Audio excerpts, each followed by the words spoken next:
without any further ado, I'm going to turn the proceedings over to Susan. Susan has come to the Angel Conference a number of times, so I'd like to thank her for her continued support and also Link's continuing support.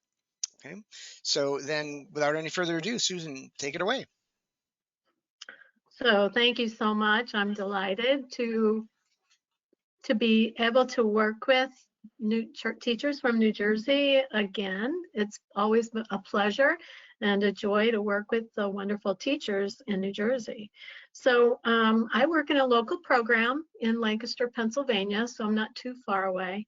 I've been in the field for a long time and continue to teach classes. I'm currently teaching a group of learners that what we're talking about today is very relevant because I'm teaching in the IELCE program. Some of you probably know what that is, specifically for learners who are transitioning into training or higher education. So the content today is relevant to my own classroom, and hopefully it will resonate for you as well. So how do I advance the slides, Eric?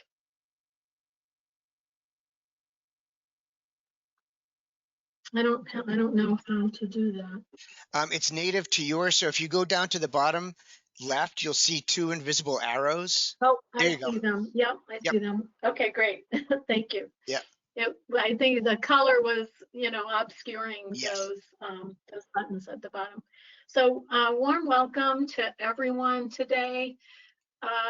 It's been a very difficult time for all of us, I think. It's a difficult time for the learners that we're working with and for our communities. And so good for you for showing up today. Good for you for doing the work that you're doing. I appreciated Eric sharing some humor with us because humor has been one of the things that's really helped to sustain me, as well as the beauty of the springtime and the kindness of people all around. So I think the work that we're doing is incredibly important. And in my experience, and this may resonate with you as well, most of the learners I'm working with continue to go out to work.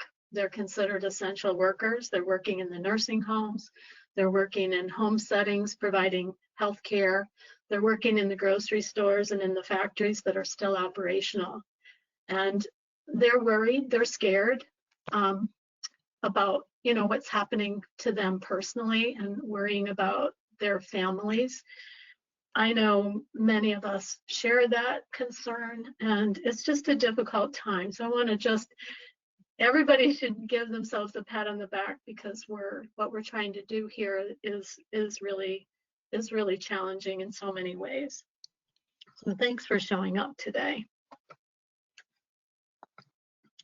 So Eric is going to pull up a poll. So if you can share with us something about the class that you're teaching.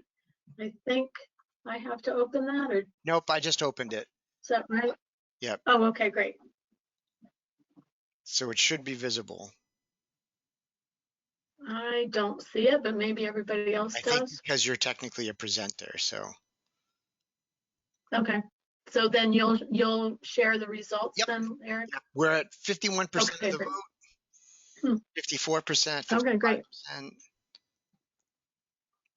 Here comes Chicago voting late. Okay. 60%.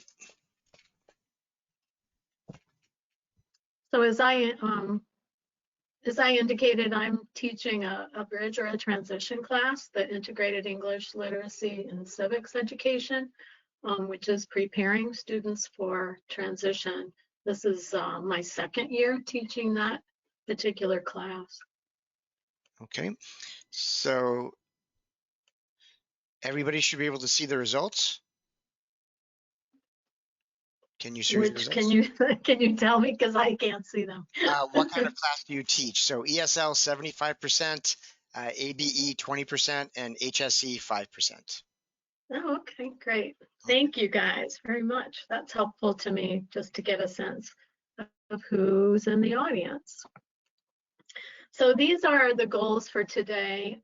We're going to just briefly explain the difference between what we call BICS and CALP, and I'll explain what those letters mean.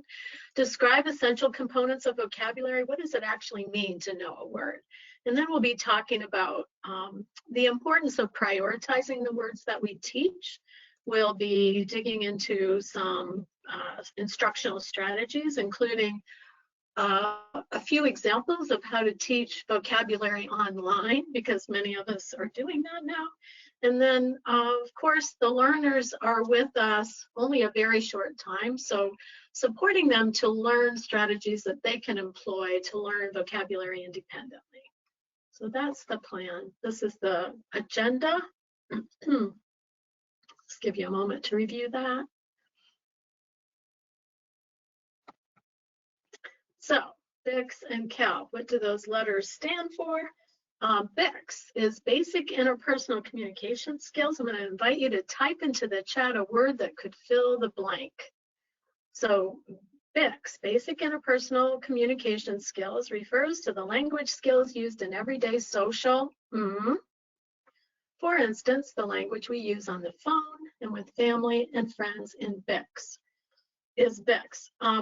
So it's not actually a chat. I think it's a question box. Right. Correct? Yes, the question box. So interaction, interactions, interchange, communication, situations, interactions, conversations, exchange, encounters, dialogue. Okay, interactions. Right. Excellent. Okay.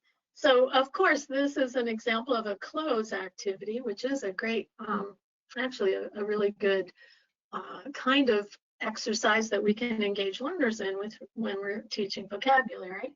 And many of you chose the word interactions, but I think every word that was entered into the question box is definitely one that would fit. So everyday social interactions. So what about the other concept, cognitive academic language proficiency? And I'm going to invite you to fill the blank with a number this time. So academic language is typically abstract, context reduced, and specialized. Learners need the skills and the language to compare, classify, synthesize, evaluate, and infer, as well as other high level thinking skills. So what do you think? It usually takes at least number of years to develop CALP. All right, so the numbers are rolling in. The lowest estimate is 1. The highest estimate is 10. And then a lot of 5, 5 to 7, 5 to 10, 5 to 7, 5, 6, kind of in that range. So low of 1, high of 10, and a whole bunch between 5 to 7 or 5 to 8. Okay. So the research actually shows that it's at least 5 years to develop CALP. So a lot of you were on the mark. Research by Thomas and Collier that was conducted back in 1995. I'm really curious if more research hasn't been done since then. But you know, at least 5 years, because this language is abstract. It's not the language that we use every day. It's lacking in context to help figure out the meaning of words. And it just takes longer for students to develop. And the studies that were done, I believe, were not done with adults. So there's probably some question out there, you know, what about with adults? I think that will vary a great deal.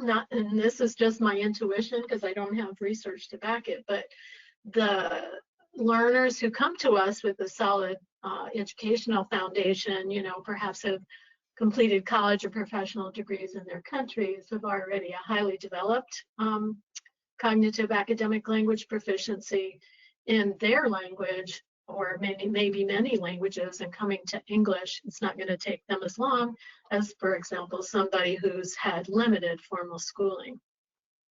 And we see all those types of learners in our classrooms, those with extensive educational foundations and experiences and those who have very limited. So we mentioned this being a closed technique, which is a useful vocabulary teaching strategy. Susan, before you Yep. move on, can people through the question area, how often do you use close exercises? Are Oh, close activities typically part of your instructional activities in your classroom? yeah, that's a great question. I think close is a really great tool to use for assessment purposes, but it can also be used as a pre-assessment to see how well can students reconstruct a sentence or a paragraph with words that make sense to them.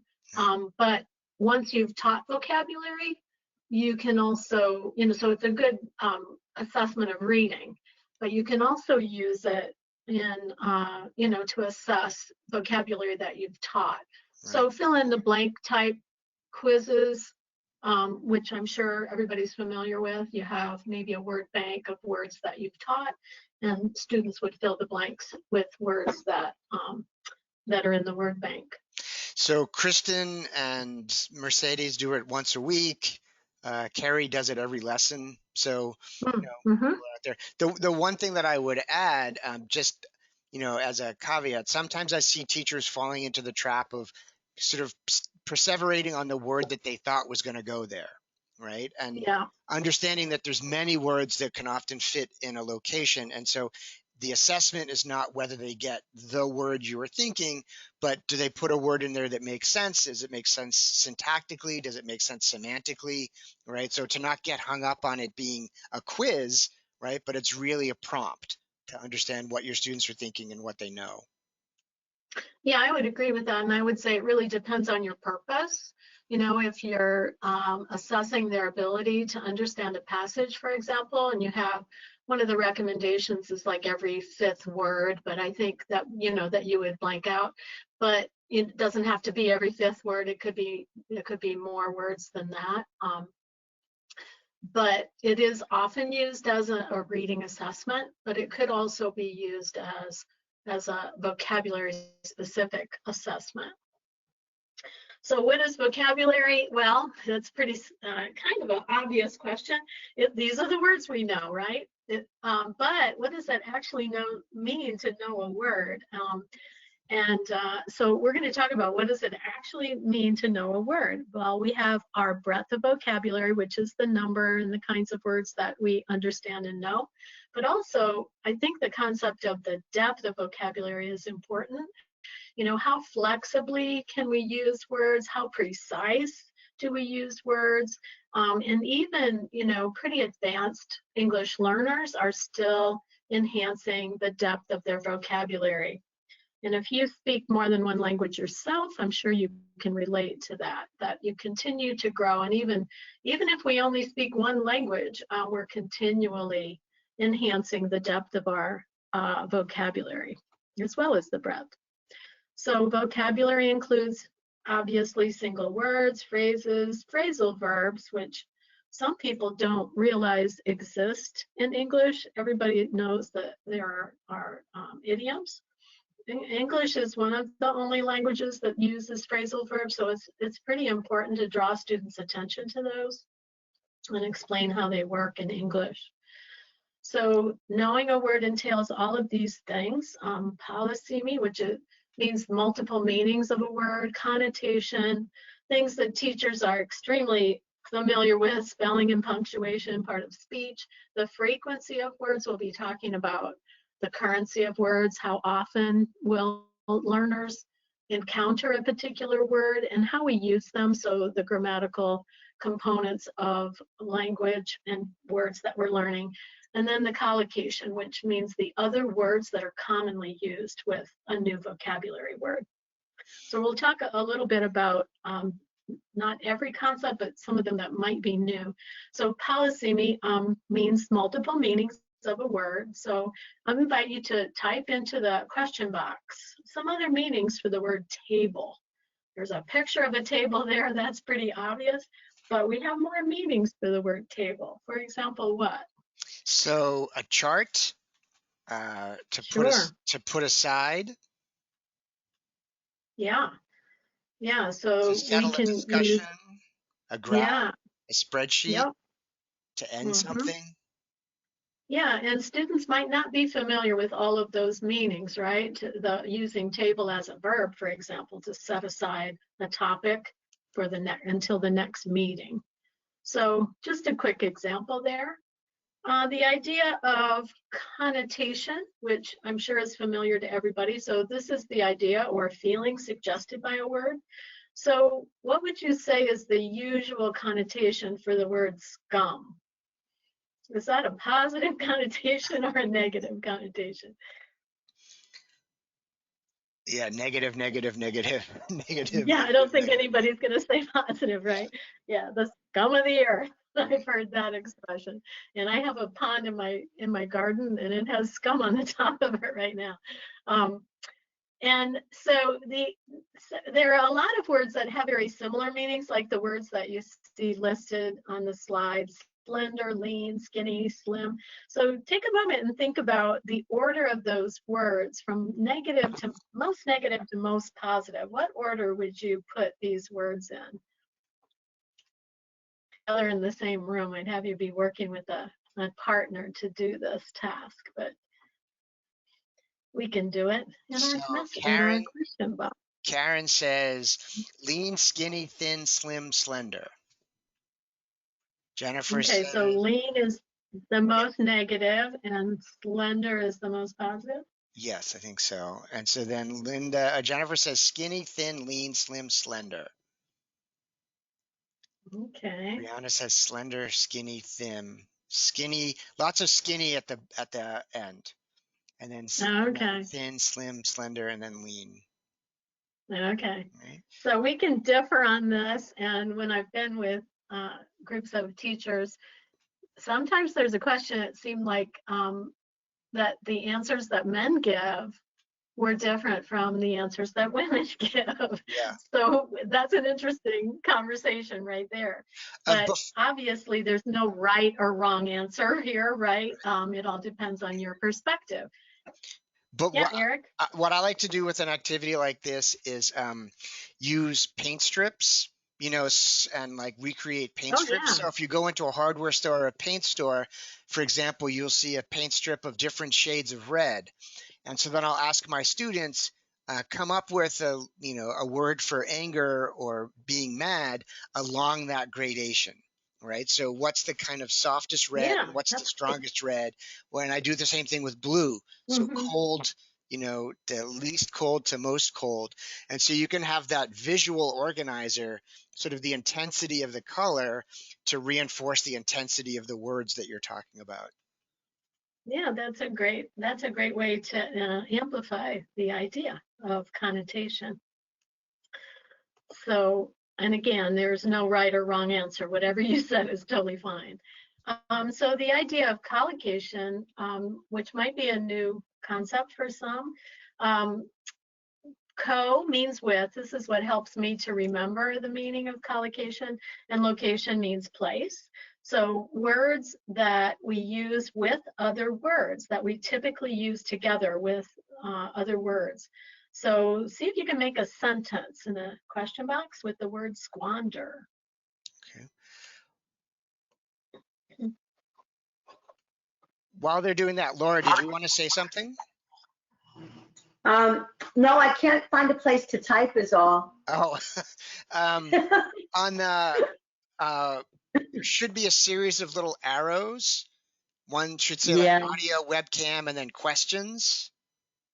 No, not seeing them. I'm just afraid I'm going to lose the whole thing. So I'll participate from afar. Do you have one that says chat? Do you have the control panel open? I can't find that. I know well enough to get to that, but it's not at the bottom where it normally is. Did you see like sometimes there's an orange arrow which collapses it, and you might need to uncollapse the control panel? Let's see. Okay, so I see it. I had done that before, and then what? And then click on that orange arrow and it should open it. And I see attendees question. Oh, where it says questions? Yes, so where it says questions, you can type in. Okay, got it. Thank you. And congrats on all your learner writer winners, by the way. thank you so Yeah. much. Yeah. Thank That's you. great. I'm glad. Yeah. I'm glad you didn't give up there. That's Yeah. great. So what sentences do we have with Okay. squander? So Jennifer said he squandered his inheritance. Inheritance, Richard said, I squandered away all of my money. Linda money. says, don't squander your potential. Ah, Kristen says, I don't want to potential, squander this opportunity. Jennifer says, opportunity, don't squander your time. time, Squandered his allowance, squandered resources, squandered money. money. Hmm. Don't squander all your time during the pandemic. Make most of this time.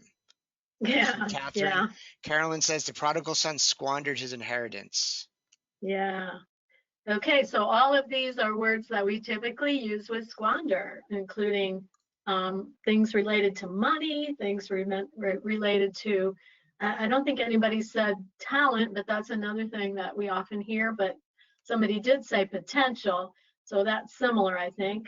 Resources, time, those are words that are collocations with the word squander. We wouldn't say, don't squander your cookies, for example, or your potato chips. We wouldn't use the word squander probably with food. It wouldn't be wrong, but just the idea of food and those examples don't co-locate usually with the word squander. So teaching the students words that we use together with the words they're learning is going to help them.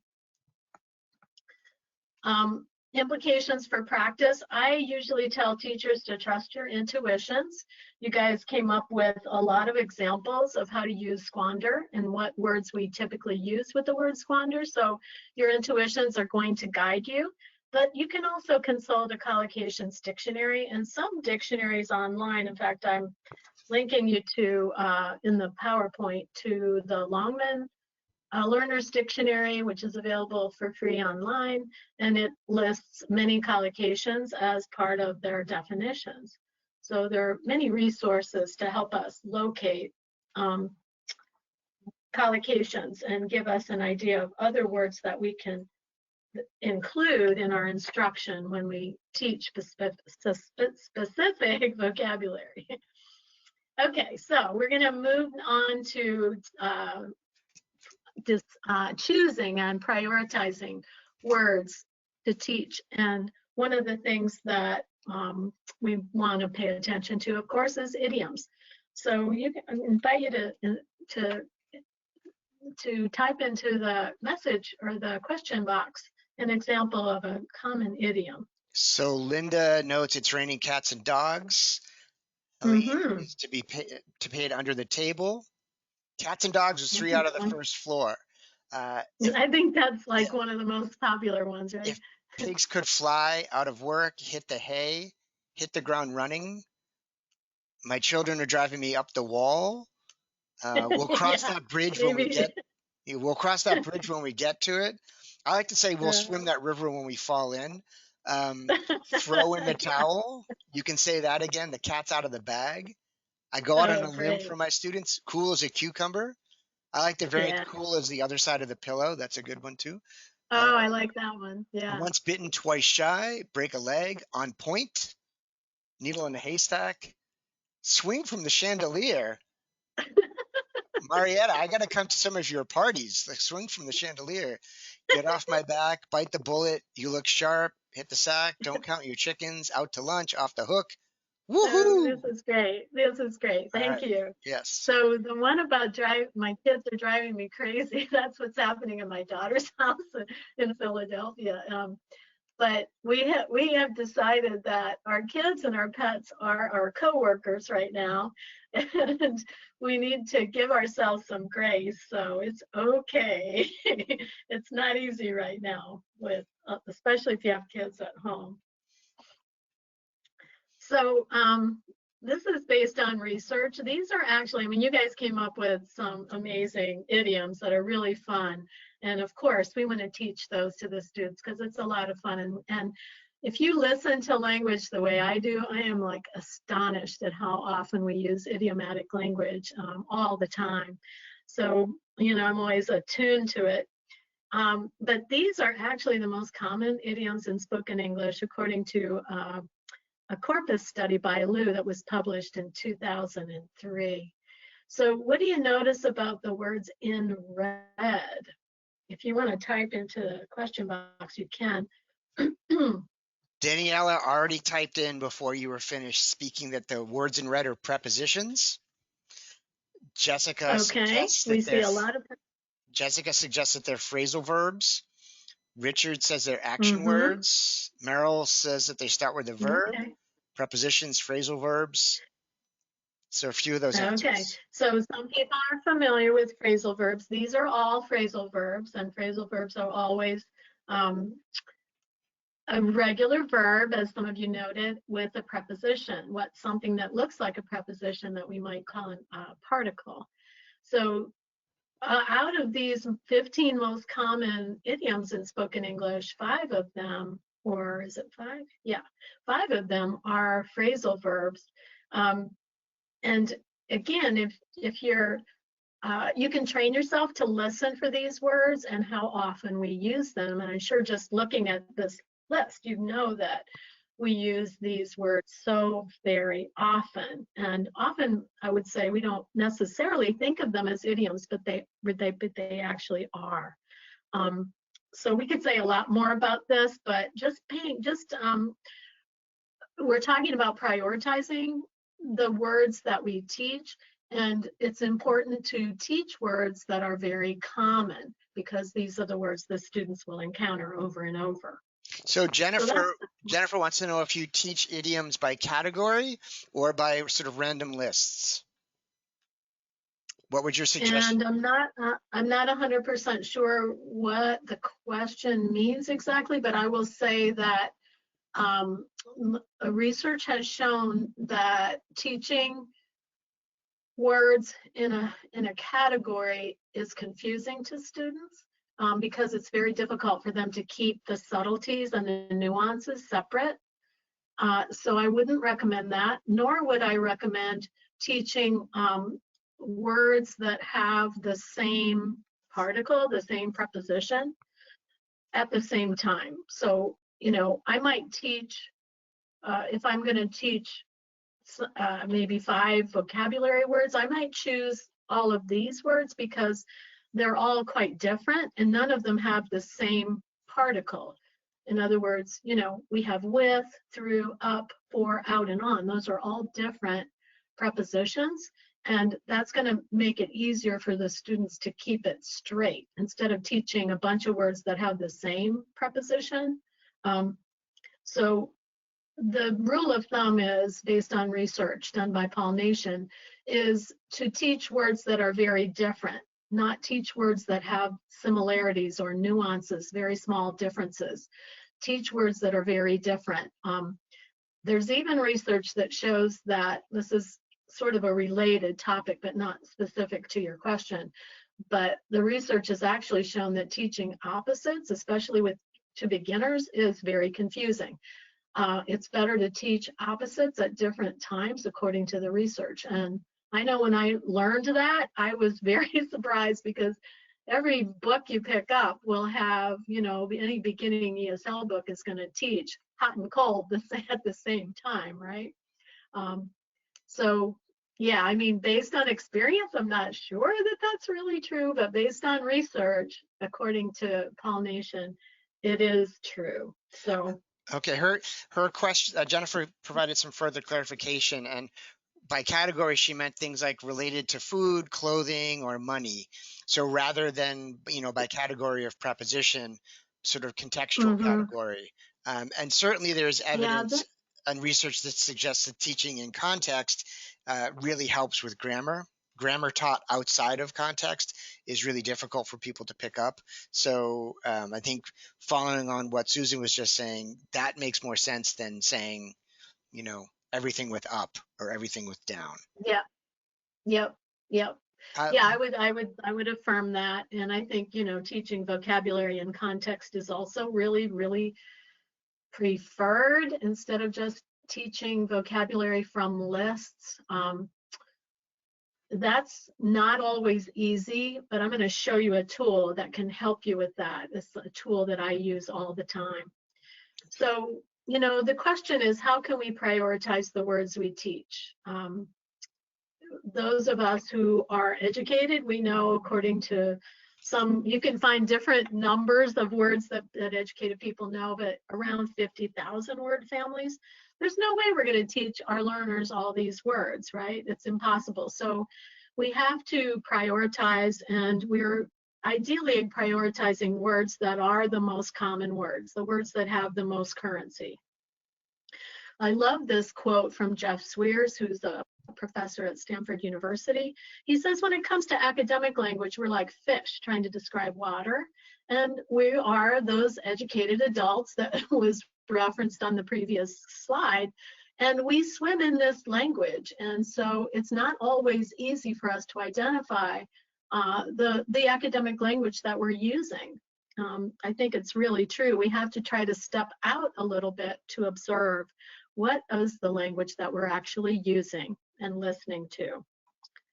So I referred to Corpus Studies with Lou's work of idioms. Corpus Studies are amazing because of all the technology we have now, we're able to do analysis, and linguists can study words and discover the kinds of words that people are actually using. So there's a new general service list, which identifies 2,368 most common words in English. These are going to be the very common words that we use daily in our conversations. Lou has also done a study in 2011 on phrasal verbs, and the ones you see here are the most common phrasal verbs. So, I would want to make sure with beginners, starting at a fairly low level, to teach the beginners this list of phrasal verbs. And then you might be familiar with a corpus study that created the academic word list. These are the 570 most common academic words. And this is a list that I work with all the time. You can find a lot of resources related to this online. And we'll talk a little bit more about the academic word list in a little bit. So we're going to talk about the concept of word tiers, which Isabel Beck, who is at the University of Pittsburgh, and her colleagues developed. And for me, this is one of the most important concepts in teaching vocabulary. The researchers asked the question, well, first they identified word tiers. So tier 1, tier 2, and tier 3 words. And tier 1 words are probably the ones that are on that general service list, those most very common words, and they're concrete words that we use them in our daily oral language. You can see the examples there. Tier 3 are context-specific words, maybe specific to a content area. If we're thinking about different kinds of classes that somebody takes, they might, it might be a science class, a biology class, the word cell. These words are less frequent, unlike tier 1, which we use all the time. They're low frequency. So if somebody takes social studies, they might study the word judicial. They might learn the word exponent in a math class. But these are specific to a context or a content area. What the researchers asked is about tier 2 words. These are abstract words, they're general academic words, and we see them in written language a lot. Of course, we use them in our oral language as well. But the researchers asked the question, who's teaching these words? So words like approach, benefit, and require.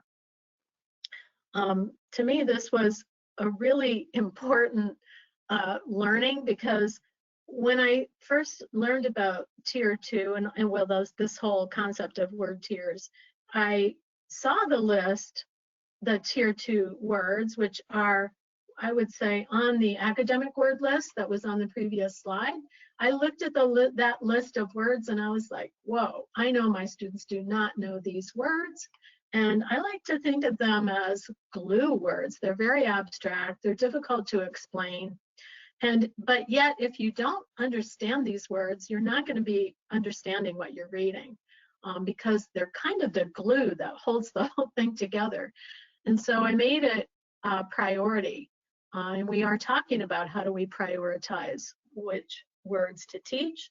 And I made it a priority in my practice to make sure I'm teaching those words. So we'll engage in a little activity here, and we'll have a poll in just a minute. So remember that tier 1, those are the everyday words, the concrete words.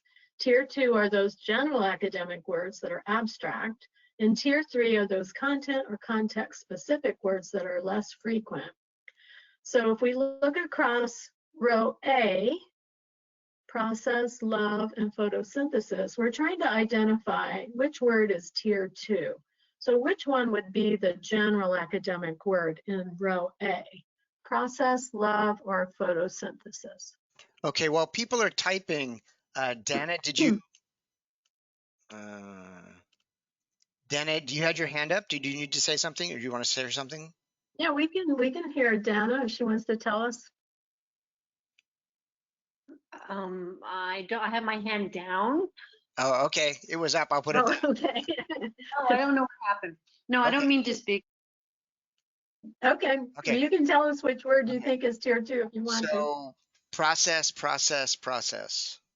Okay, so you guys are very good at identifying which word is tier 2. So love would be tier 1, right? Part of everyday oral language, very concrete. And photosynthesis, of course, is a science-based word, so it would be tier 3.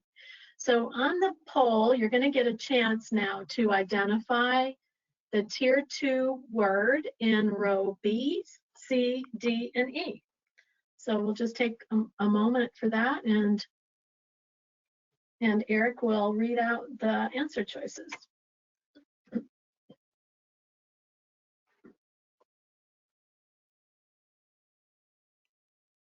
All right, so now we don't have quite 50% voting yet.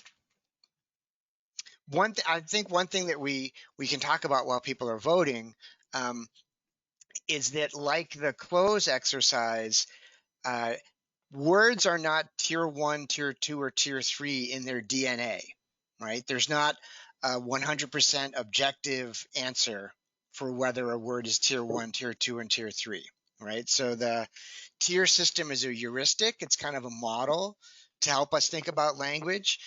But so if you have a different answer than somebody else, it doesn't mean that you're objectively wrong, right? There's no sort of set tier 1, tier 2, and tier 3. Yeah, if we saw these words in context, we'd have more information, right, to actually determine, because they can be used differently. Okay, Absolutely. so here's the results. Playful 5%, slope 47%, and analysis 47%. Okay. What about row C? Okay. And I'll show you the answers when we're finished with the polling. Yeah.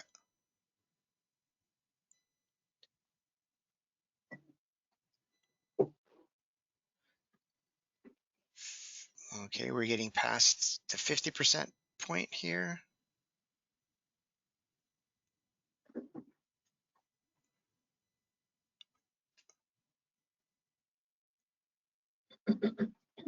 All right, we're at about 60%. All right, we're at 60%. It's climbing up a little bit. Okay, so the numbers are roughly staying the same. So, evidence at 88%, celestial at 7%, and find out at 5%. Okay. I think in the interest of time, I'm going to move along and show the answers. So you can look across letter D real quick and see which word you would pick, and letter E.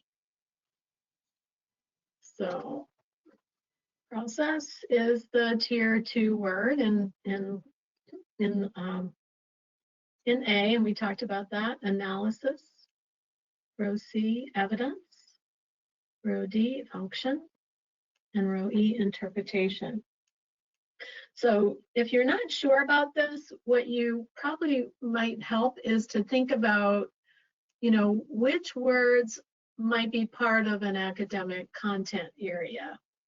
So like photosynthesis, we talked about, would be more likely to be in a science class, and in science in a context that's talking about biology. Slope is tier 3, and that would be in a math context. Celestial could be in a science context as well. Bicameral, this is social studies, talking about the government. And alliteration would be language arts. So these other words, vacation, very common word, interesting, common, find out, that's one of those most common phrasal verbs, so that's tier 1. Playful, play, and all the forms of play would be considered tier 1. So you might have questions about this, and that's okay. So before we move on, just yeah. One of the things that Helene just said is that she said, "Oh, I can show a slope, but not an analysis." Right? So, so I think the key point here is that this is really designed to be a tool for teachers to think about selecting the words they're going to use.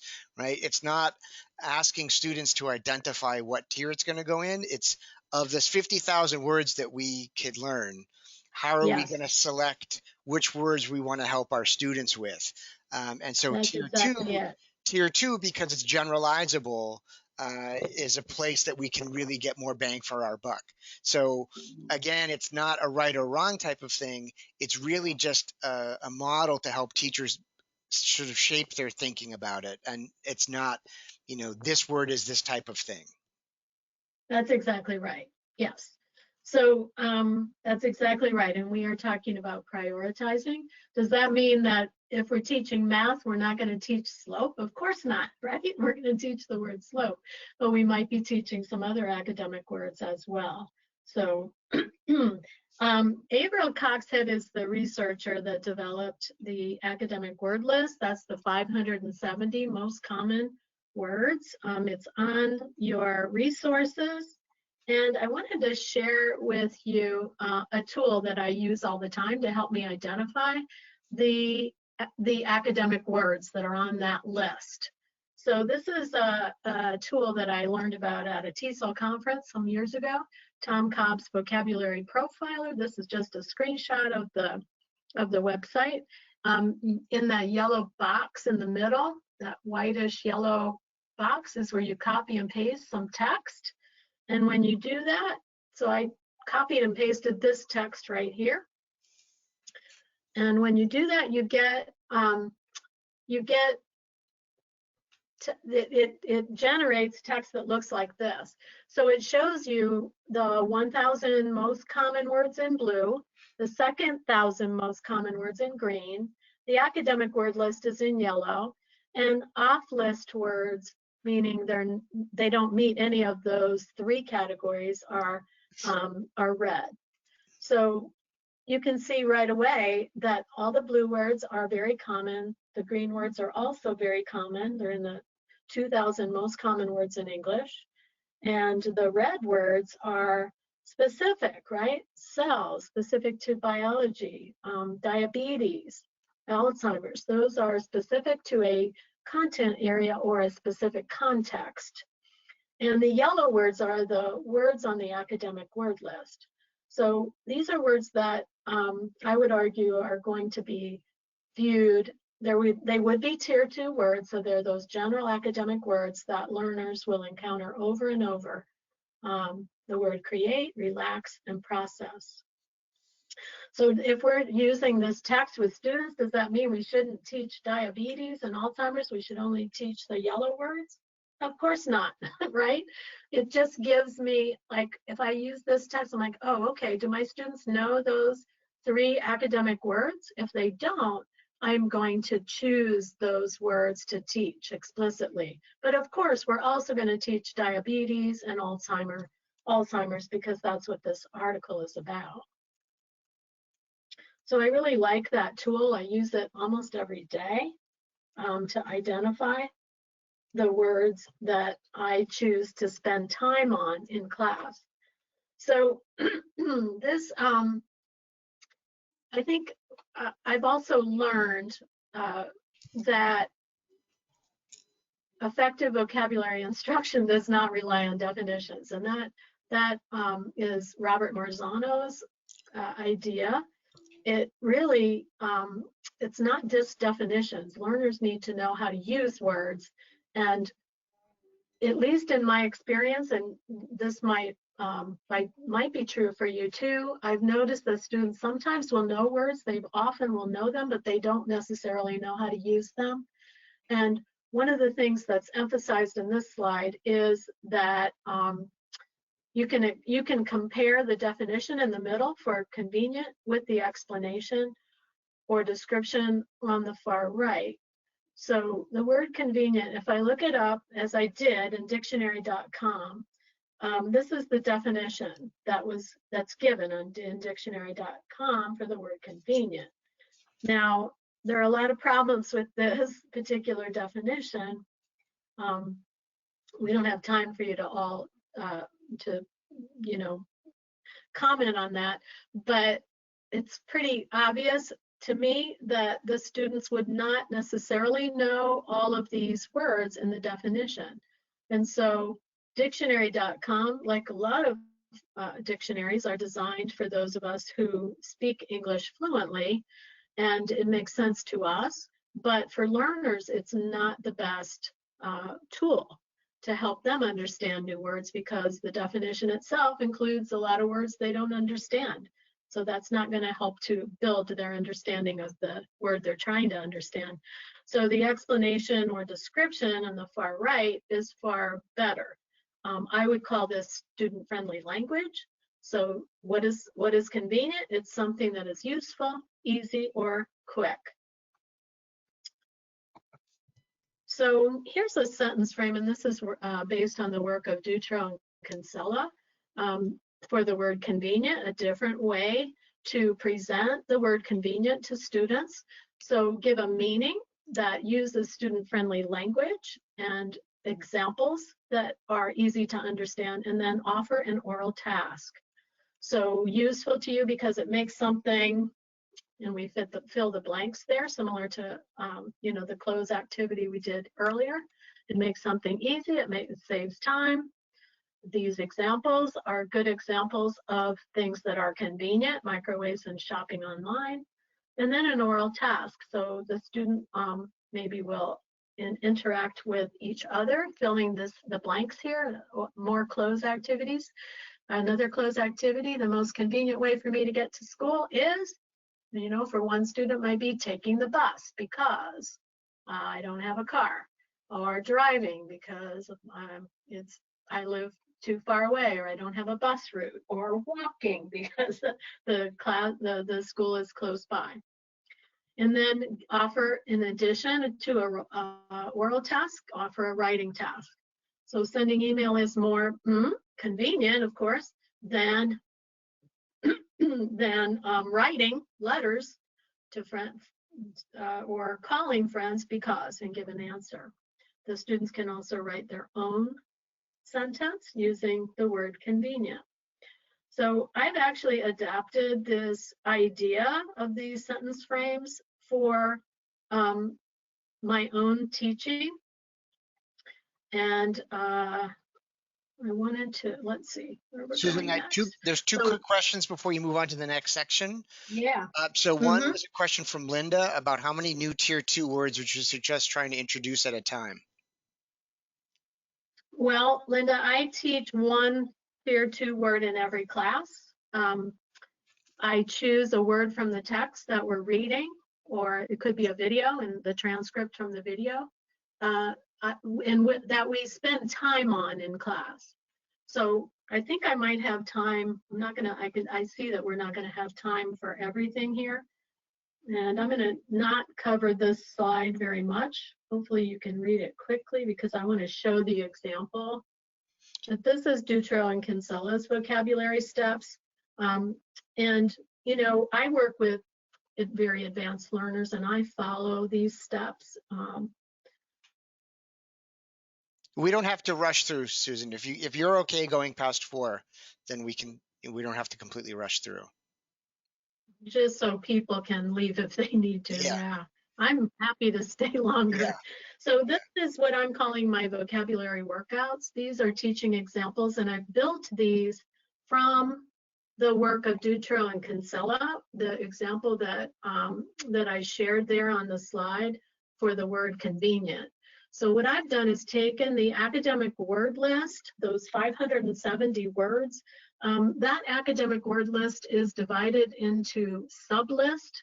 So sublist number 1 are the most common academic words, and there are 60 words on that list. So I have prioritized sublist 1 because those are the most words with the greatest currency. They're the most common words. And I have actually developed these vocabulary workouts for all 60 words on that for sublist 1.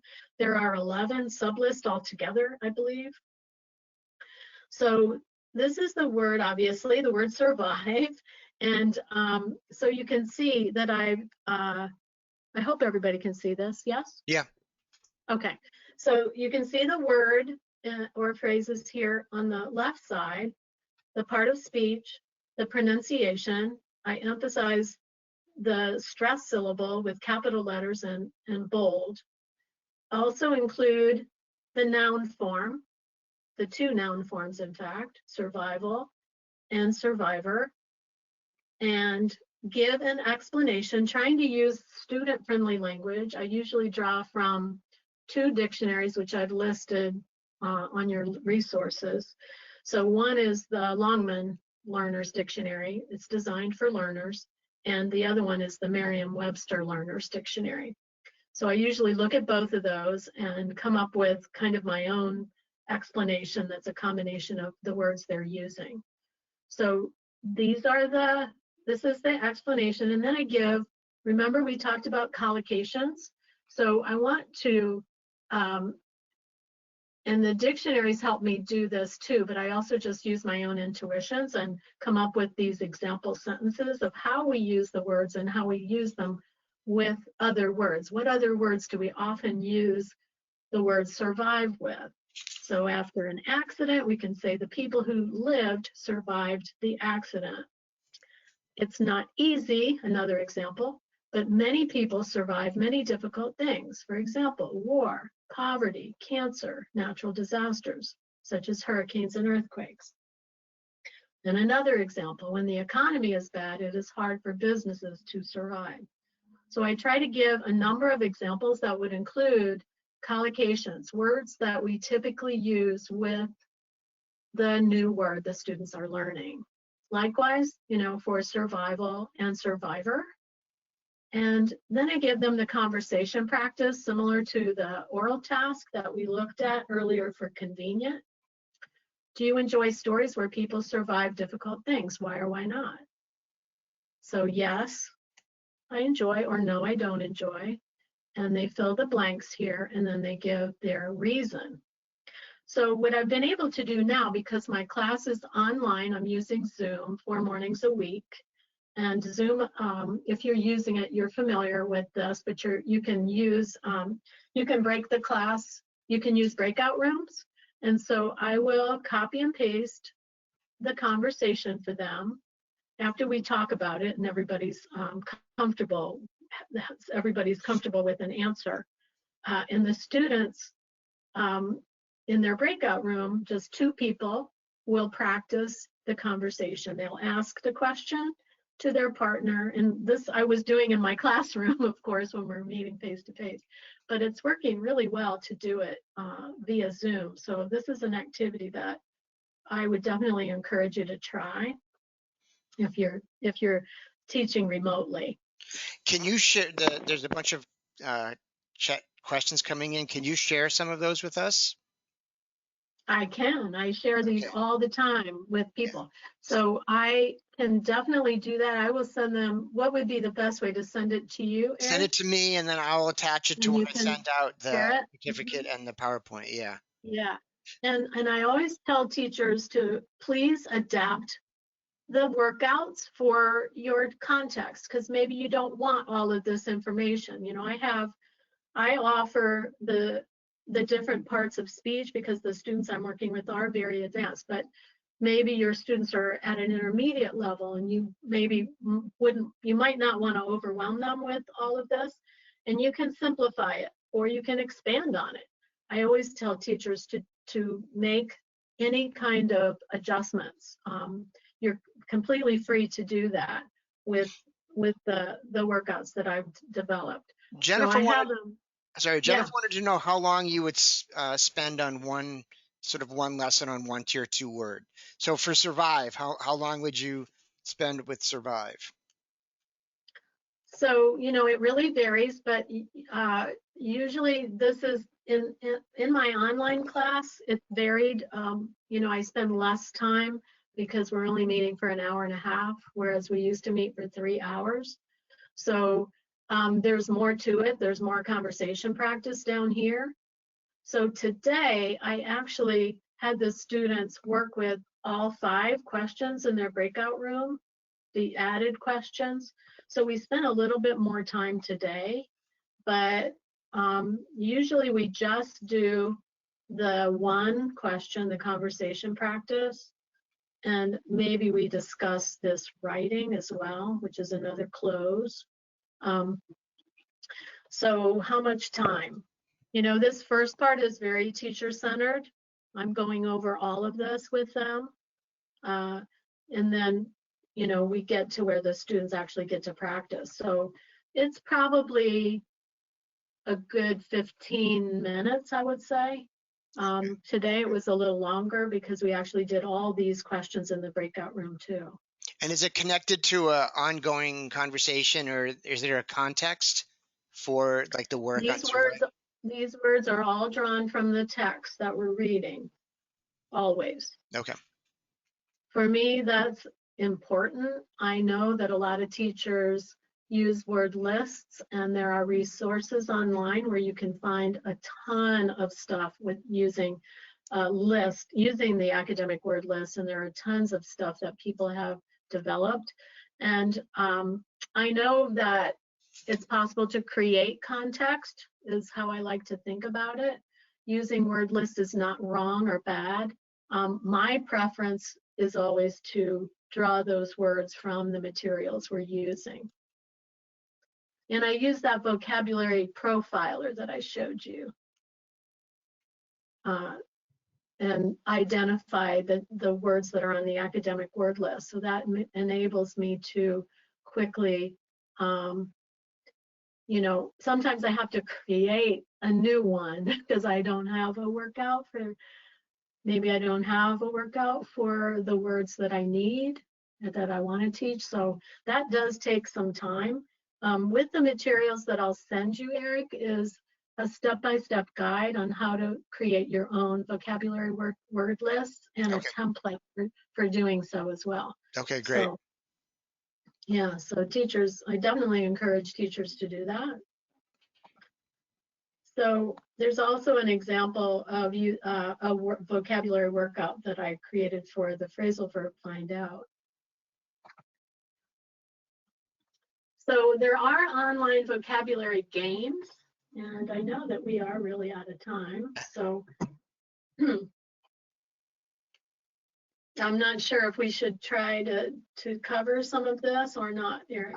I think maybe just orient people to what's there, and then when they get the PowerPoint, they can kind of look through the PowerPoint as well. Yeah, so Learning Chocolate, you might be familiar with that website. This is mostly for lower level students, but when I was teaching lower level, I used it a lot. The students really enjoyed it. So it is organized around different content, and you can choose other content areas. So different categories of words, and there are games. So the students really enjoy it. And that's something they can do at home, right, to enhance their skills. So Learning Chocolate is one. Quizlet, I bet teachers are familiar with. And a lot of teachers have already created Quizlets for the academic word list. So not surprising, you'll find a lot, 570 terms. Somebody actually, yeah, actually did it for the entire list. It's pretty amazing. So if you're not familiar with Quizlet, it is really great. The students can create their own Quizlet. I have created some Quizlet myself for students. So you can, so they can study this way. And then they can, also there's a matching game. Start the game. So I'm not gonna be able to do this, but I'll tell you what. This is my set that I made for beginners, and I can do it with my set. So these are words for feelings, and I was teaching beginners. Are these So to sources do the free? matching, yeah, Questions are it's coming free. in, whether they're free or not. Yeah, it's free. Another So question here's is, the matching. okay, Here's sorry. the matching. He is sad. You just drag. She is cold. So this was for beginners. She's sick. He is So- embarrassed. Yeah, So question? one of the questions is, any suggestions for students who are not online? Oh, yeah. Good question. Yeah, that's a tough one right now, isn't it? Right.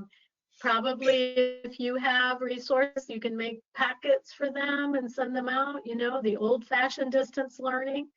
I know a lot of teachers are doing that for students that don't have access. And then, you know, trying to find ways to help them to get access. But then, of course, maybe they don't know how to use technology. So it's, yeah, that's a big challenge, I will acknowledge. So one thing that we could do is, I don't know, for all of you that are, you know, sort of connected to the various NJOL kind of websites, you know, hopefully you've seen that we've started collecting learner writings about their COVID experience. It's also possible for us to create a web page where, like a Google page, Google Doc, where people could share suggestions for how to work with vocabulary if students are not online. So Yeah, that's a great idea. if that's something that people would be interested in, I can set up that page and then let people know, and that could be a place where we could share ideas. That's a great idea. So Jeopardy, probably some teachers are making their own Jeopardy. This is LifeWire, where you can get free PowerPoint game templates to make Jeopardy, and there's one for Family Feud. I mean, there are more than one. There's a bunch of different templates. These, I believe, are all free, if I'm not mistaken. I might be mistaken about that. I haven't used all of them, so. But games are great to engage students in reviewing vocabulary. Usually we do games after they've learned the words and they're practicing. So the last part of this, we won't take the time to go through because, you know, it's getting, but, you know, supporting students to be independent. This is Paul Nation. He's probably the most prolific researcher on vocabulary and language teaching. And he says that deliberately teaching vocabulary is one of the least efficient ways. But it is an important part of a well-balanced program. So we need to keep in mind that more important are these things. And this is what Paul Nation recommends based on the research. Extensive reading. There's really no substitute for extensive reading. Guessing words from context, using word cards or what we might call flashcards, teaching word parts, and dictionary skills. And there are a few slides that expand on these concepts, but this is kind of it in a nutshell. So going beyond what we do in the classroom to support learners to understand how to use their dictionaries, teaching them word parts so they can, when they're on their own, they can continue to grow their vocabulary. Encouraging students to create flashcards. I have been doing this as part of the classroom, actually. And now that we're doing it remotely, I haven't figured it out except for maybe using Quizlet, and then addressing the need in helping students to actually guess words from context. We've been doing that with the close activities that we've engaged in together today. So I think I'm just going to skip all these, but there's free online sources. You might know of others. Guessing words from context, we won't take time for that. Word parts, cognates. I think everybody knows the importance of drawing students to cognates. They may not recognize that there are cognates between the languages, and so helping them understand that is going to be helpful. Most students already do know that. There are 25,000 cognates between English and Spanish, which is why learning Spanish for us is easier, and that for them learning English is easier because there's so many cognates. So this is what we've been talking about today. And if you have questions, I'll be glad to address them. I hope that you feel that you, maybe we've at least approached these goals today, and that you'll choose something that you would like to try out in your class. So there's an evaluation at this link, and maybe I should just send that to you, Eric. And Yeah, you can and then I'll send it out. Would that work? Okay, Yeah. Great. Yep. So I will do that.